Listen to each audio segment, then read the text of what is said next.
الذين هدانا صراط المستقيم والصلاة والسلام على أشرف الأنبياء والمرسلين وعلى آله وأصحابه أجمعين.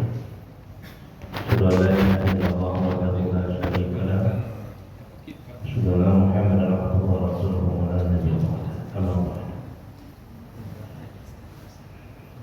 Yang kami hormati dan muliakan Bapak dan Ibu sedang jemaah salat maghrib rahimahullah. Pertama kembali kita bersyukur kepada Allah Subhanahu wa taala. Alhamdulillah rabbil alamin, pada kesempatan yang mulia dan bahagia ini kita masih dilimpahkan rahmat dan karunia Allah. Amin. Baik rahmat itu dalam bentuk kehidupan, kesehatan, rezeki dan lain-lainnya. Oleh sebab itu senantiasa kita bersyukur. Salah satu cara kita bersyukur kepada Allah itu adalah menjaga ibadah sholat kita. Jadi jelas sekali di dalam Al-Quran seperti dalam surah Al-Kautsar dikatakan, dikaitkan nikmat itu dikaitkan dengan sholat. Artinya sholat adalah bagian salah satu cara bagi kita untuk mensyukuri nikmat. Inna a'tainaka Kautsar. Sesungguhnya kami sudah memberikan kepada engkau Kautsar, nikmat yang banyak. Fasalli, maka salat. Lalu apa hubungannya? Jadi hubungannya ini adalah jika Allah mengatakan kalian sudah banyak menerima nikmat karunia Kautsar, maka bersyukurlah. Isyaratnya adalah ibadah salat. Jadi kalau kita disuruh untuk sholat, ya sholat dulu. Kalau sudah selesai sholat nanti ya sudah benar. Faiza qudiyatish sholatu fantashiru fil ardi. Maka apabila sholat sudah ditunaikan, bertebaran lagi. Carilah lagi kehidupan, bekerja dan berpuasa. Wabtaghu min fadlillah, carilah rezeki dari Allah itu. Tapi ketika kamu diundang, disuruh di sholat, pas kamu cepat-cepat. Ya, cepat bersegera kita. Nah, itu adalah satu yang perlu kita ketahui. Kemudian pada itu salawat dan salam tertuju dan terbentuk pada Nabi kita Nabi Muhammad sallallahu alaihi wasallam. Allahumma shalli ala Muhammad wa ala ali Muhammad kama shallaita ala Ibrahim wa ala ali Ibrahim. Bapak dan Ibu hadir, kita akan melanjutkan kajian kita. Ya sudah cukup lama terputus. Setahun kita tidak sudah setahun pula kita tidak bertemu.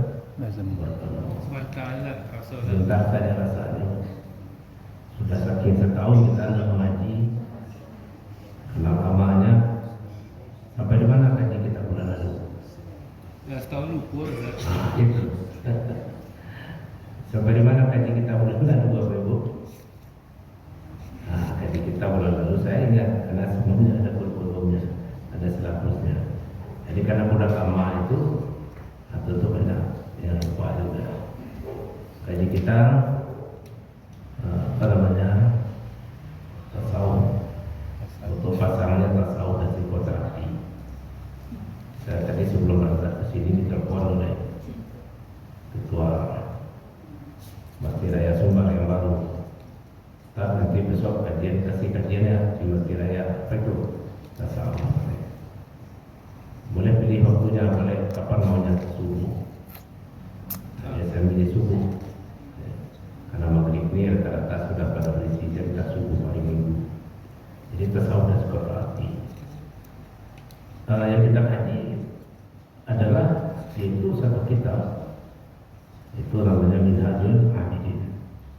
Tahapan-tahapan yang mesti ditempuh dilalui oleh seorang hamba ketika dia ingin merasa kedekatan dengan Allah Subhanahu wa taala. Nah, ketika seorang hamba ingin dekat kepada Allah Khaliqnya, sesungguhnya perjalanan itu memang tinggi dan berat. Banyak godaan-godaan yang akan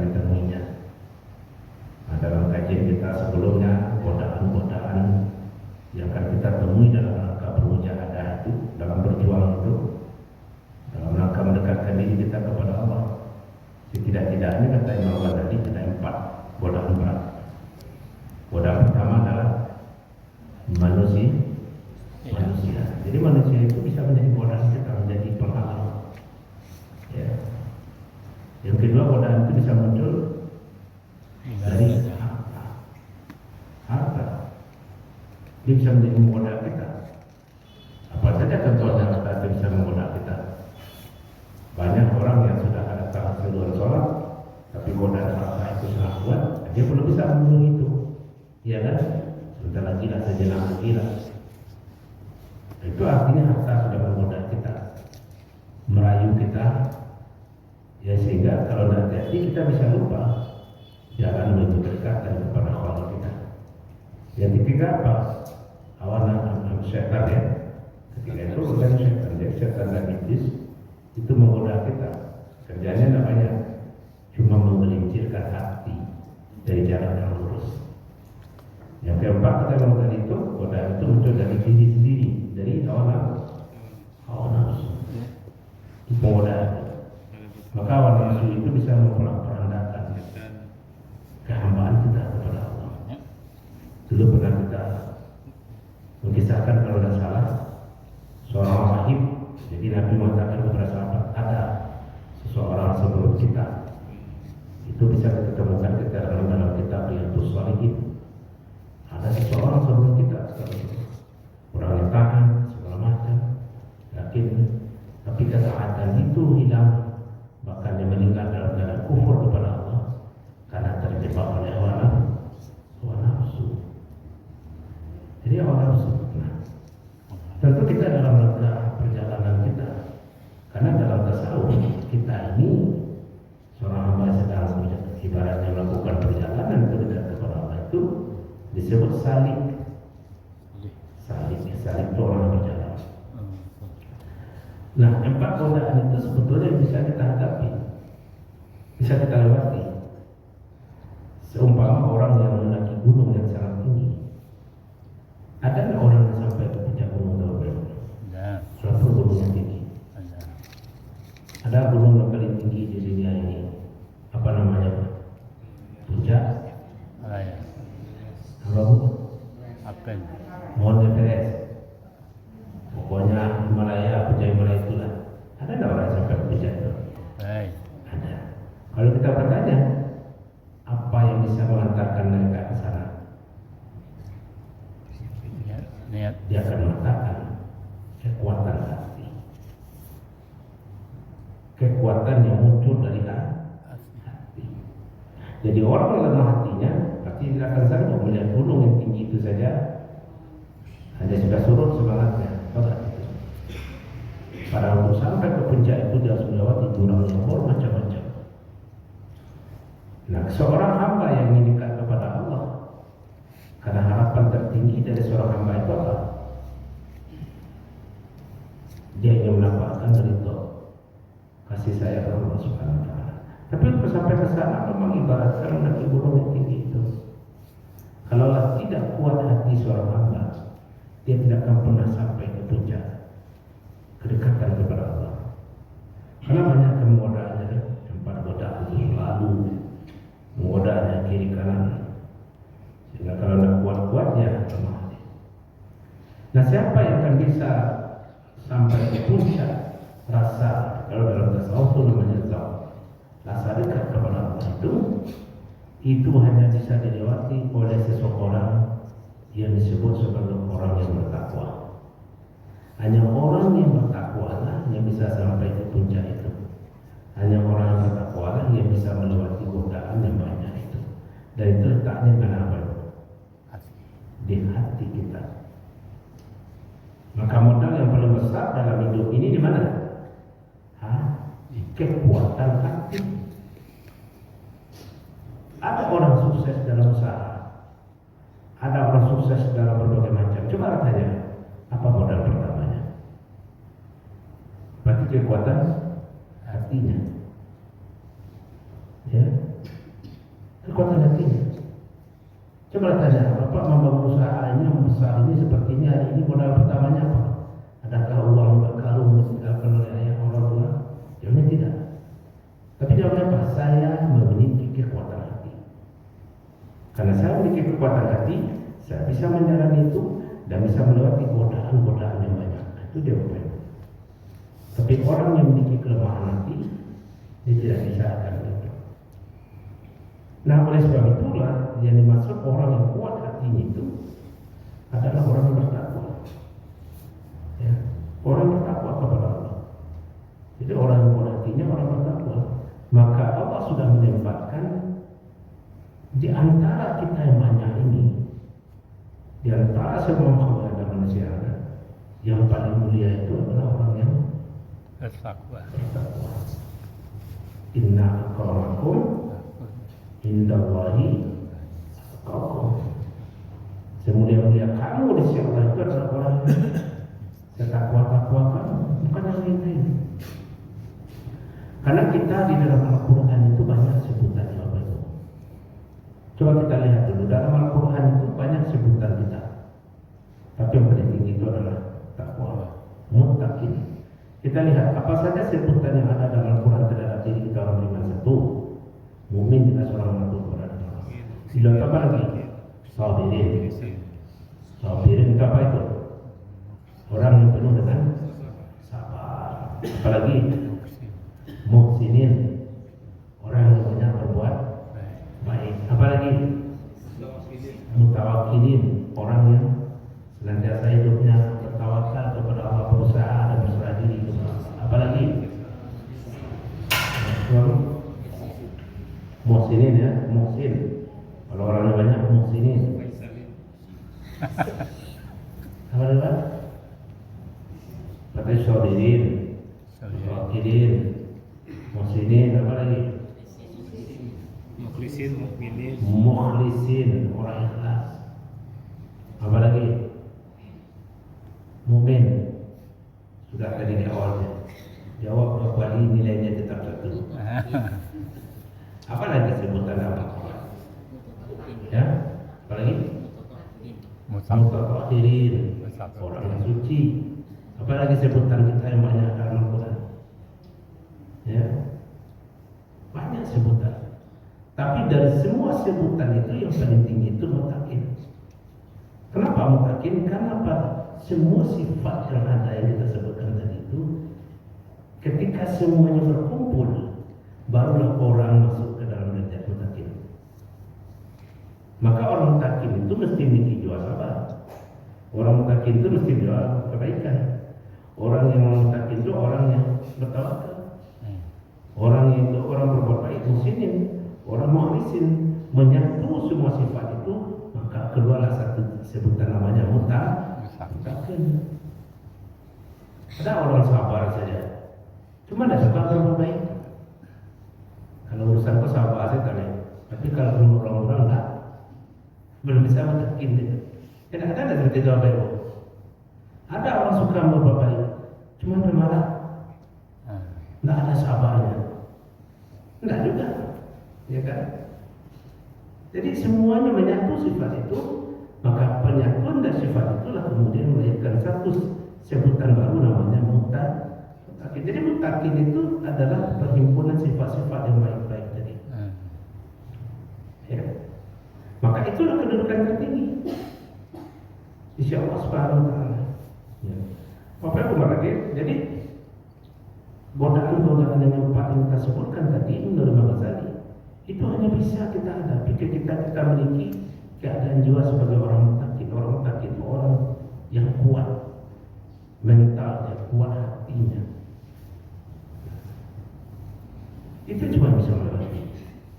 Nah, akan tetapi tentu kita ingin tahu yang takwa itu sebetulnya apa. Nah, sekarang kita mulaikan. Karena kaji kita malam ini, insya Allah pertama memahami arti takwa. Ya. Kemudian apa fadilah dari ketakwaan itu? Seandainya kita ini sudah mampu menjadi orang muttaqin, apa yang kita dapatkan dalam hidup? Ya kan? Kalau bisa muttaqin itu jangan hanya sekedar nama. Karena ada orang muttaqin, cuma dia tidak muttaqin dalam sikap hidup. Sehingga banyak dipakai muttaqin itu sebagai nama masjid, masjid muttaqin. Jangan kita muttaqin itu seperti hanya sekedar nama. Nah, kita lihat kaji secara mendalam muttaqin itu. Takwa itu apa? Ternyata takwa itu satu keadaan diri seseorang. Keadaan diri seperti apa? Keadaan diri seseorang yang berserah diri kepada Allah.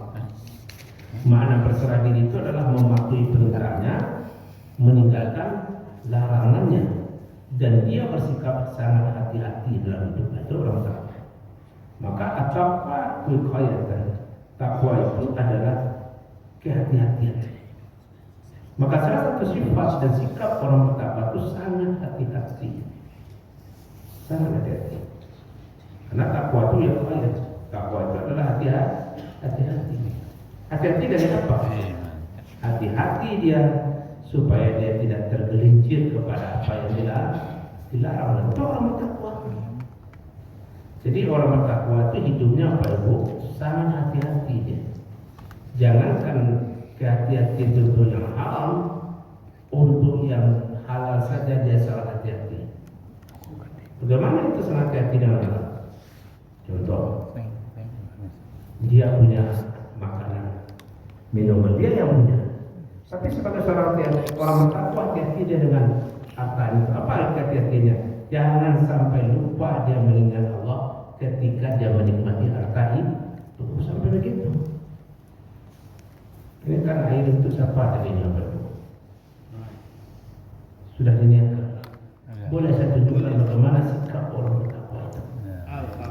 Ini kan halal. Halal. Jadi bagaimana sikap kita? Silakan Bapak Ibu minum. Mulailah menikmati rezeki Allah. Itu baca Bismillahirrahmanirrahim. Alhamdulillah Rabbil Alamin. Itu sikap orang bertakwa. Ya, sudah tahu Bapak Ibu caranya. Kalau Rabu ulang dia. Kalau Rabu ulang lagi. Ini kan halal milik kita. Punya kita. Tapi seorang bertakwa kepada Allah dia sangat hati-hati. Jangan sampai dia lupa ingat kepada Allah yang memberikan rahmat ini. Bukan hanya ingat hati-hati supaya dia tidak jatuh kepada haram, tapi pada yang baik pun dia hati-hati. Begitu kehati-hatiannya. Banyak. Ya, kita kan memahami hati-hati jangan jatuh kepada haram, tidak sampai di situ. Maka orang bertakwa itu hati-hati dia sampai dia jangan sampai hatinya lupa kepada Allah. Begitu, sampai begitu. Jadi kalau begitu takwa itu adalah sikap jiwa, sikap kita bahwa dalam segala tindak tanduk kita selalu berhati-hati. Bapak Ibu, jadi makanya orang bertakwa itu selalu sikapnya namanya sikap yang penuh dengan kehati-hatian supaya dia tidak tergelincir kepada diharamkan dan supaya tidak tergelincir dia dari hati ini lupa kepada Allah. Maka hati orang bertakwa itu selalu intinya pasti zikrullah. Karena zikrullah itulah maka hati orang bertakwa itu kuat. Karena hatinya sudah kuat, dia tidak akan gampang tergoda dalam hidup. Nah, contoh orang berpuasa, apa beda orang puasa orang bertakwa dan puasa? Orang bertakwa dengan yang tidak bertakwa puasa. Kalau orang bertakwa sebenar-benar bertakwa puasa, apapun godaannya, dia bisa menjaga diri dengan puasanya. Tapi kalau tidak, ya makan minum saya puasa kadang-kadang tidak dipuasakan. Tapi itu ada takwaan itu. Jadi orang yang sudah bertakwa berarti hatinya sudah kuat dekat kepada Allah. Karena kekuatan hati itulah maka dia bisa menghadapi godaan dan cobaan yang banyak. Seperti mengenai gunung yang berat tadi. Kalau hati tidak kuat, zikrullah kita tidak kuat, tapi kita tidak bisa menjalaninya. Nah persoalannya sekarang orang sudah sampai ke ketakwaan itu, kira-kira apa yang akan didapatkannya di dalam hidup? Ya, apa yang kita dapatkan ketika kita patuh, kita tahan kepada Allah, kita lakukan perintahnya, kita tinggalkan yang dilarang? Apa janji Allah kepada kita? Maka Imam Ghazali menuliskan menghimpun ayat-ayat dalam Al-Quran. Ya, maka dikatakan ada 13 atau berapa lebih dari 10 dari ayat yang ada itu diantara diungkapkan janji Allah, kabar gembira yang diberikan oleh Allah, disampaikan oleh Allah kepada orang-orang yang betul-betul patuh dan taat dan menghindarkan diri dan hati-hati supaya tidak terjatuh kepada perbuatan itu, perbuatan tidak baik. Apa janji Allah kepada kita? Kata Allah tadi, pertama, ya, Orang yang senantiasa menjaga ketakwaannya kepada Allah, kepatuhan dan ketaatannya. Yang pertama kata Musa itu orang itu akan mendapatkan pujian dan sanjungan. Jadi Allah memberikan pujian, Allah memberikan sanjungan kepada hambanya patuh dan taat kepadanya. Ditinggikan derajatnya Allah. Sebutannya ditinggikan di antara sebutan di tengah-tengah orang lainnya. Di sini jelaskan ada ayat berbunyi surah Al-Imran 186. Wa in tasbiru wa tattaqu fa inna dzalika min 'azmil umur, ya. Jika kalian bersabar dan bertakwa, maka sesungguhnya yang demikian itu termasuk urusan yang patut diutamakan, ditinggikan, disanjungkan. Jadi kalau kita sabar hidup ini dan kita selalu bertakwa kepada Allah, maka satu hal yang Allah berikan sanjungan dan ketinggian derajat. Dan sanjungan ketinggian derajat itu didapatkan oleh orang itu. Kalau Allah sudah meninggikan derajatnya, maka makhluk yang lain pun akan meninggikan derajatnya. Jadi nggak ada orang yang bertakwa kepada Allah itu direndahkan derajatnya. Walaupun manusia ada yang merendahkannya, tapi Allah sudah meletakkannya pada tempat yang terpuji. Itu yang pertama. Yang kedua, wa in tasbiru wa tattaqu la yadurukum kaiduhum syai'a. Jika kalian bersabar dan bertakwa, niscaya tipu daya mereka sedikit pun tidak akan mendatangkan kemudaratan bagi kalian. Orang bertakwa itu hatinya kuat, maka mereka tidak akan mudah ditipu, tidak mudah akan digoda. Ya, tidak mudah dia tergoda, tidak mudah dia tertipu, karena hatinya sudah kuat. Walaupun rayuan itu, tipu itu sangat menggiurkan. Ya, bagaimana contohnya?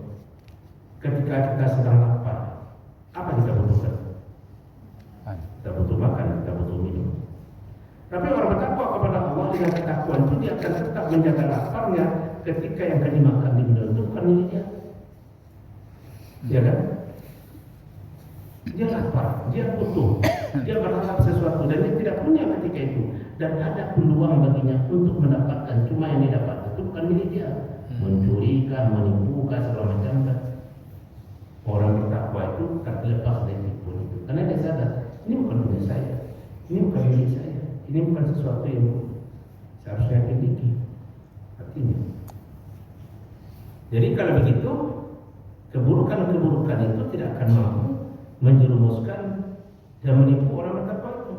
Terjaga dia, walaupun dalam keadaan yang sangat terjepit sekalipun, walaupun dia berada dalam kondisi yang susah sekalipun. Tapi sebagai orang bertakwa, tidaklah dia akan terjumus untuk melakukan yang tidak baik itu. Banyak contohnya, ya, banyak sekali contohnya dalam kehidupan kita ini. Nah, jadi kalau kita bisa begitu, ya, dengan kekuatan takwa itu bisa kita melewati. Tapi kalau tidak, berbahaya itu.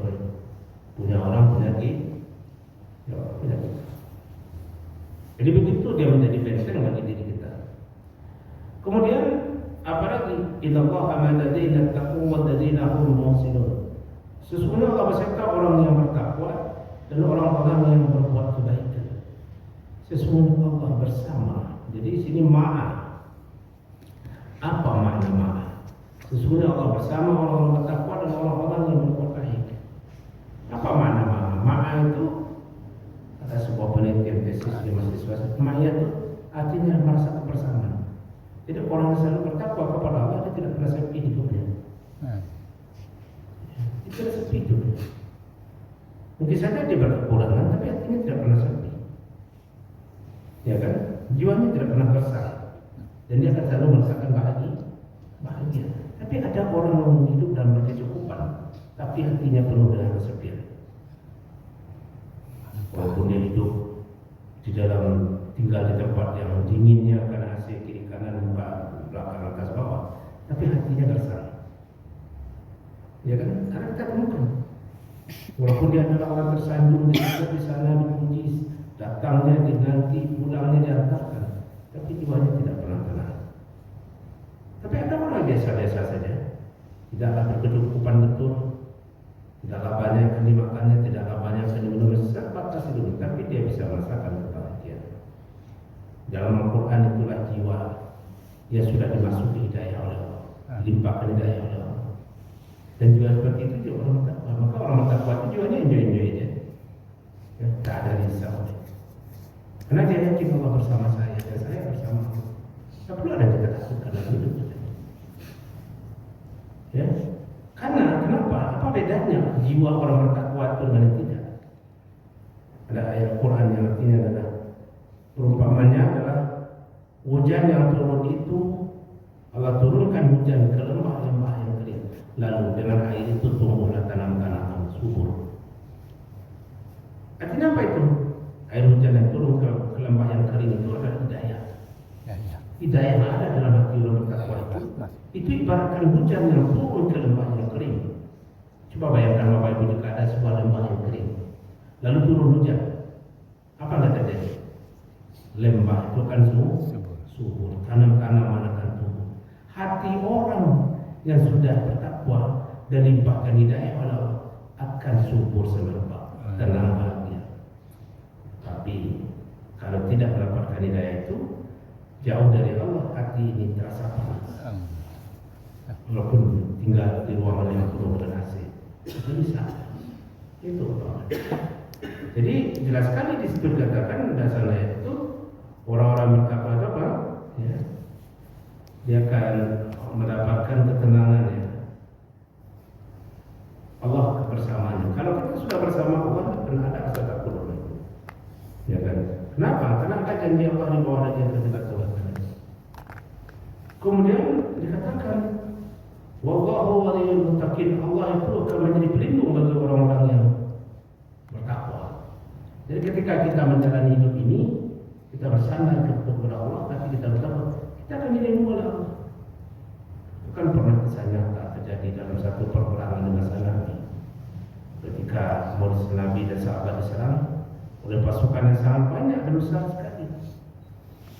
Sementara sahabat sedikit jumlahnya dan melihat pasukan yang besar banyak itu, ada sebuah kegemetaran dalam jiwanya. Turunlah ayat Ma'amaita Islamaita walakinna Allah. Ketika terjadi pertempuran begitu, tidak tahu saja seperti ada pasukan yang datang menolong sehingga pasukan yang banyak tidak kalah. Lalu mereka bertanya, kok bisa begini? Kenapa kita bisa menang? Kita sedikit. Ma'amaita Islamaita walakinna. Ketika kalian memanah, bukan kalian saja memanah, tapi kami yang memanah. Artinya ada pertolongan ketika itu. Jadi Allah menjadi pelindung kita. Kita tidak perlu takut dalam hidup ini, dalam keadaan apa yang kita temukan. Kemudian apa lagi yang kita temukan dalam ayat itu adalah kita lihat dalam surah Al-Talaq ayat 2 dan 3. Wa may yattaqillaha yaj'al lahu makhraja wa yarzuqhu min haitsu la yahtasib. Orang-orang yang sudah padat dan kuat hatinya sebagai hamba bertakwa kepada Allah itu, apa janji Allah? Siapa yang bertakwa kepada Allah, Allah akan menjadikan baginya makhraj. Ada jalan keluar dari kesulitan yang dia temui. Itu janji Allah. Siapa bertakwa kepada Allah, ya janganlah makhraja. Allah akan menjadikan baginya ada jalan keluar dari persoalan kehidupan yang dihadapi. Ada saja solusi. Hidup yang akan lapang. Mengukur lapang itu tidak hanya dengan harta benda. Akan ada solusi. Karena begitu Allah menyanyikan, ya, siapa ingat kepada Allah, Allah berikan kemudahan, tapi orang jauh dari Allah, lupa kepada Allah, berpaling dari Allah. Coba lihat dalam surah Al-Quran. Wa man a'rada 'an dzikri fa inna lahu ma'isyatan dhanka wa nahsyuruhu yaumal qiyamah. Siapa yang berpaling dari ingatku, kata Allah, maka dia akan menemukan ma'isyatan dhanka, kehidupan yang sempit. Kehidupan yang sempit artinya apa? Dua makna. Pertama, sempit hartanya, tapi yang kedua, bukan saja harta yang sempit, bisa jiwanya sempit. Jadi kalau kita itu jauh dari Allah, mungkin harta melimpah, tapi jiwa akan terasa sempit.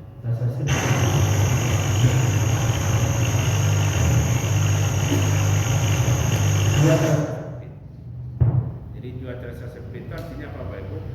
Kita akan dihantui oleh berbagai bentuk perasaan, kegelisahan. Ya, itu adalah sebuah penyakit bagi diri kita. Makanya kita tidak perlu ragu dan takut dalam jalan hidup ini. Ya, kalau kita bertakwa kepada Allah, akan ada saja dalam keluar. Wa yarzuquhu min haitsu la yahtasib. Allah menjadikan melimpahkan rezeki dari pintu yang tidak pernah kita perkirakan. Maka itu begitu, kita tidak perlu ragu dalam hidup ini. Ya, tidak perlu ragu kita dalam hidup. Karena janji Allah seperti itu. Kemudian, ya ayyuhallazina amanu taqullaha wa qulu qawlan sadida yuslih lakum a'malakum. Wahai orang beriman, hendaklah kalian bertakwa kepada Allah dan katalah ucapan yang baik, maka Allah akan berbagi bagi dia amalan-amalnya. Orang bertakwa itu, ya, Allah akan balasih amalnya. Nah, jadi coba kata siapa bertakwa kepada Allah, maka yuslih lakum a'malakum. Allah akan membatasi segala amal yang kita perbuat. Banyak amal lagi, apa lagi? Wa yaghfir lakum dzunubakum. Di antaranya itu adalah wa yaghfir lakum dzunubakum. Allah menjanjikan kepada siapa yang berpayah-payah, bertegas-tegas hati, berbuat-buat hati untuk bertakwa dan patuh dan taat kepada Allah, Allah menjadikan wa yaghfir lakum dzunubakum, ampunan dosa. Apa nak bahagia kita dosa kita diampuni? Ya, pasti. Karena kita ini hidup apapun tidak mungkin tidak berdosa, pasti ada kesalahan. Apalagi inna Allah yuhibbul muttaqin. Orang-orang yang bertakwa itu akan disayang oleh Allah. Sesungguhnya Allah mencintai orang-orang yang bertakwa. Mencintai itu menyayangi. Apa itu berarti? Jadi kalau begitu, ya, banyak sekali di sini. Kalau dalam kitab ini sampai 12, ya,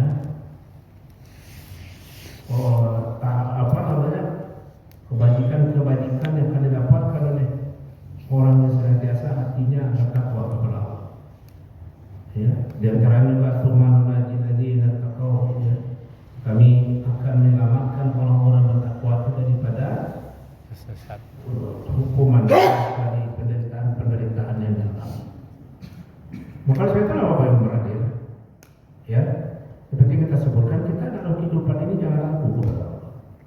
Jangan mendua hati kita, satukan hati kita, ya, kuatkan hati kita, teguhkan hati kita untuk menjadi seorang yang mutakin. Jangan ragu, jangan ada bimbang. Apa saya tahan, apa yang saya dapatkan yang ketaatan. Jangan pernah punya pikiran seperti itu. Untuk apa saya rajin sholat? Sholat itu begitu saja. Jangan punya pikiran begitu. Ya, karena ada orang punya pikiran begitu. Kita ibadah banyak hidup begini-begini aja. Nggak boleh punya pikiran begitu. Ya kan, kita orang punya pikiran begitu. Orang malas-malas dia. Kayaknya sama saja. Orang sholat, nggak sholat. Makan banyak kalau rezekinya orang nggak sholat. Tidak bisa begitu kita punya pikiran. Karena saat kasih sayang Allah kepada seorang hamba yang dicintainya tidak ada dalam bentuk harta yang banyak itu. Bisa saja harta yang banyak itu adalah istidrat apa? Pemberian yang kini kita lupa dengan itu. Ya. Nah, contoh sekarang ibu ini belakang ini contoh ibu sholat takwa. Perasaannya bagaimana saudara? Bahagia, tenang, walaupun tadi belum makan, ya kan? Tapi itu kan ibu. Jadi semuanya surga itu di hati kita. Dan surga itu ada Allah berikan kepada orang bertakwa. Jadi artinya apa Bapak Ibu? Hidup ini dengan ketakwaan kita kepada Allah, banyak janji Allah kepada kita.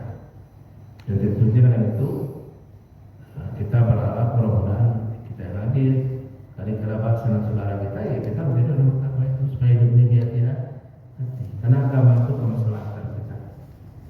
Ya, agama yang kita jalani ini adalah untuk kebaikan diri kita, bukan untuk siapa-siapa. Bapak Ibu, masih ada waktu sekitar 5 menit lagi. Kita diskusi, mungkin ada pertanyaan. Ya, silakan. Misalnya kalau di sini banyak pertanyaan ini, silakan Bapak Ibu, kalau ada pertanyaannya. Sudah waktu kita sekitar 5 menit. Ya, tema kita sekarang adalah berkaitan bagaimana cara menghadapi godaan-godaan jiwa kita, diri kita dalam rangka Kuncinya apa tadi? Selalu kuatkan hati ini, kuatkan hati kita untuk menjadi seorang yang bertakwa. Takwa. Itu di antara. Silakan Bapak Ibu kalau ada pertanyaan. Ustaz, Ya silakan. Ustaz. kan luar biasa Ustaz, buku Imam Al-Ghazali itu kan betul-betul menenangkan hati, menenangkan jiwa, luar biasa alim dan bersihnya hati beliau. Tapi yang dipertanyaan Ustaz, banyak di kalangan-kalangan kalau kita pakai istilah tetangga sebelah lah gitu Ustaz, kenapa mereka menghujat Imam Al-Ghazali sampai sampai ke titik terendah gitu. Apa yang kira-kira yang bisa kita lakukan sekaliber Imam Al-Ghazali seperti ini bisa direndahkan oleh orang lain gitu. Bagaimana sikap kita menghadapi hal yang sama Ustaz? Ya jawabannya ada di dalam kitab Al-Ghazali itu sendiri, hatimu. Kalau hatimu tak takwa dan tunduk kepada Allah, maka muncul kebencian. Ya kan? Bisa dipastikan Ustaz ya. Nah itu jelas begitu. Akan muncul kebencian, akan muncul kepembenaran diri kita sendiri. Namanya itu karya manusia, tidak ada kesempurnaan. Yang sempurna itu hanya kalamu. Tapi ketika hati sudah diisi dengan kebencian, maka kebenaran itu seolah dimiliki kita saja. Maka tidak ada kebenaran itu di tangan orang lain. Ya kan, tokoh ini banyak dicaci maki, tapi coba pelajari hidupnya. Ya kalau kita baca, bahkan ada Ustaz yang alergi menyebut Al-Ghazali ya. Takut disebut itu. Ya, Masya Allah.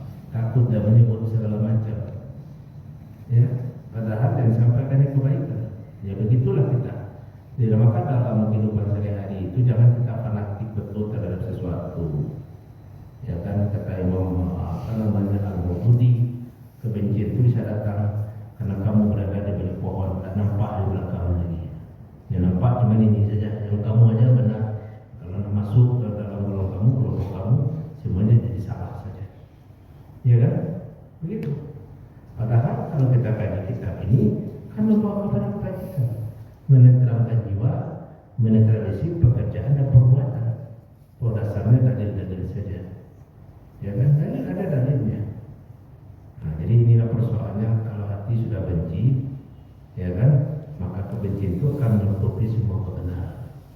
Nah, inilah penyakit kita. Berarti yang benci itu yang dibuang Ustaz ya. Ya, salah Itu itu. benci ya. Namanya benci. Kalau sudah benci itu, Anda lihat orang bertetangga berbenci-bencian. Ya. Itu artinya Dan masih salah. kalau sudah benci dia ke tetangganya, sampai ke kucing-kucing tetangganya itu kena marah sama dia. Lewat kucing itu, mana lalu di sekolah. Apa mana tahu kucing? Betul. Itu ayam zano itu lah itu. Tapi kebencian itu kalau sudah di hati, semuanya marah aja. Nah pantaslah kita marah. Kalau kita mengatakan orang bertakwa, coba lihat surah Al-Imran 133. Sifat orang bertakwa itu wal qazimin al-ghaizah, menahan marah. Lalu kita berkuar-kuar kita akan mengatakan kita ini salah mana takwa. Jadi penyakit itulah yang didranisir, jangan berkembang dalam jiwa kita. Nah itu adalah perbedaan. Jadi kalau tempat perbedaan di antara kita itu biasa-biasa saja. Ya, perbedaan itu sah-sah saja selagi perbedaan itu tidak keluar dari jalan kebenaran. Cuma kalau cara menyampaikan kebenaran itu macam-macam caranya, ya terserah saja. Yang penting jangan keluar dari aturan. Ya kan? Nah, itu dah Bapak Ibu. Kalau ilmu tasawuf itu memang ke hati, menghindari kesombongan pada jiwa kita, ya, menghindari rasa kedengkian. Karena itu penyakit jiwa yang dibenci betul oleh Rasulullah. Lalu kenapa ada orang yang menyadarkan kita supaya kita tidak sombong, supaya tidak benci, lalu kita benci? Ya kan? Karena dimatakan ia pemerhasana jauh dari kalian benci. Ya, yang kemusyrik kusara jauh dari kalian berbuat karya. Lalu ada ulama yang menuliskan buku yang isinya supaya kita tidak lihat, tidak sama kenapa kita benci. Nah itulah penyakit kita awal Islam. Ya, kalau tidak sepaham dengan kita, orang lain itu salah saja. Ya, saya sering juga menyampaikan, ya, kadang ya mana itu. Ya kalau kita guru kita kan tidak sama, kitab yang kita baca juga tidak sama. Kalau tidak sama kitab kita dengan kitab orang, dengan buang kitab orang. Baca aja kita baca. Kami itu maunya guru. Itu menyebabkan perpecahan kita jadi. Ya kan? Itu pertama Ustaz. Yang kedua Ibu, agak mendalam gaji saya malam ini ya saya sehingga padi kecil Ustaz. Ilmu Kecil padi. Ustaz patang ilmu padi. Ilmu padi tak pandu aja bawa. Pandu. Dia bisa sampai terangkan kepada lantai betul rumah sakit itu jemaah. Itu sudah itu sudah. Kami kena apa ya? Ya apa silakan mau bertanya. Ya saya itu. Tanya Ustaz. Ya. Tanya Ustaz. Ya silakan Ustaz. Bagaimana cara melawan keburukan di dalam diri yang menjadi kebiasaan hidup? Keburukan itu tidak perlu dilawan. Tidak. Harimau kadang dilawan apa masih. Jadi kalau begitu jangan tempuh masuk ke sarangnya. Selamat kita. Tidak. Sama seperti ini saat contoh merokok nggak gitu. Iya. Merokok kan ada keburukan. Jangan masuk ke sarangnya. Jangan pergi ke sarang selamat. Masa berarti dilawan mah tak lawan Ustaz. Tidak dilawan ya kalau itu. Tidak. Nah, begitu saja ya dari saya. Jadi bagaimana cara melawan itu? Semuanya di sini. Kekuatan hati. Ustaz lagi di musuh kamu sekolah. Nah kamu musuh pas tahu hatimu masukkan nggak sesuai dengan orang. Ya kan? Nah, jadi Kalau hati petong rokok ni dia nak pilih Ustaz. kita benar. Masya Allah. Bapak Ibu mengerti, jadi sederhananya kaji malam ini, mari kita menjadi orang yang memiliki, Masuk tu. menjadi mutakinnya hati. Jauhilah saling salah menyalahkan, saling benci membenci. Mari kita hidup saling berdampingan, saling menghormati, saling menghargai. Marilah kita berkeyakinan secara benar sesuai dengan ketentuan dan sunnah ditentukan oleh Nabi kita Nabi Muhammad SAW. Bapak Ibu, sudah dimaafkan Allah, mohon maaf. Yang berdampingan hidup berdampingan itu apa? Ilmu Orang itu pasti itu ibarat lautan. amal bergabung. Tidak akan sanggup kita menyelami sampai ke dasar. Maka kita berenang sesuai kemampuan kita. Ayah, kan Rasul mengatakan Allah anak fit jasad mudghah idza salaha salaha jasad kullu idza fasadat fasad. Katakanlah pada diri itu ada segumpal daging. Kalau itu daging. Kalau buruk itu jantung. Itu mana zahir. Dan zahir itu. Tapi mana hatinya apa? Kau hati, gerakan jiwa. Kalau gerakan jiwa itu bagus, maka kita juga aman tentram. Tapi kalau hati itu dijawab beda saja. Aliran darah pun tidak stabil bro. Itu kemudian penyakit. Kita sebut sumbik.